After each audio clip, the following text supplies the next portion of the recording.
আজকে রাতের ডিনার টেবিলে এসছি। এরকম ডিনার আমাদের খুব কমই হয়, কিন্তু একদম দেখলে পরে একদম মানে জিভে জল পড়তে থাকে। তো এইটার ভেতরে আছে একটা দারুণ জিনিস, আর এখানে আছে গুগলের আর মায়ের কম্বিনেশনে তৈরি রুটি, মোটা মোটা রুটি, 1 গামলা রুটি। 1 কেজি একটা সব করে ফেলেছিস? আছে বাবুর জন্য।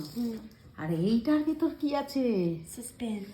সাসপেন্স দেখলেই একদম সাসপেন্স। গরমা গরম চিকেন চিকেন চিকেন অ্যান্ড রুটি, চিকেন লেগ পিস। রুটি লুচি হলে ভালো হতো আরো। লুচি হলে খুব ভালো হতো মাংসের সঙ্গে। কাকে তোমরা তো দেবো? আগে এটা কাকে দেবো? তাহলে কি জানি লুচি তো করতে পারতো, তোমার রুটি করার দরকার চেঁচাচ্ছে কেন বাচ্চাটা? ওই যে তোমার বাচ্চাটা দেখো ওখানে বসে আছে, ভিডিওটা করেছি, পাঠাতেই হবে অবশ্যই।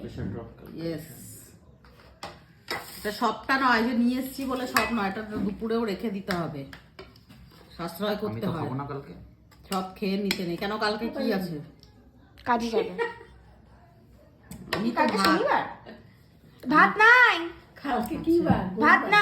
এই আমি ভাতে হারি না, এবার তাড়া দিয়ে রেখে দেবো। মাংস খাই আমি না। ভাত খাইঙ্গে। আমি ছেড়ে দিয়েছি, বৃহস্পতিবার খাবো। ঠিক করো। হ্যাঁ হ্যাঁ, কেউ খায় না। যারা রিয়েল লক্ষ্মী পুজো করে না, যারা বউরা সেদিনকে মাছ খায় বেশি করে।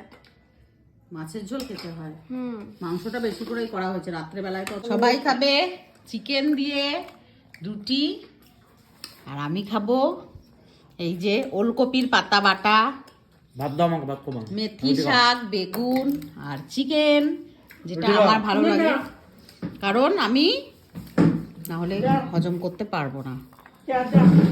ভাতের সঙ্গে চিকেন দারুণ। ভাতটা ঠান্ডা বলে একটু কম ভালো লাগছে, বেস্ট লাগতো একদম।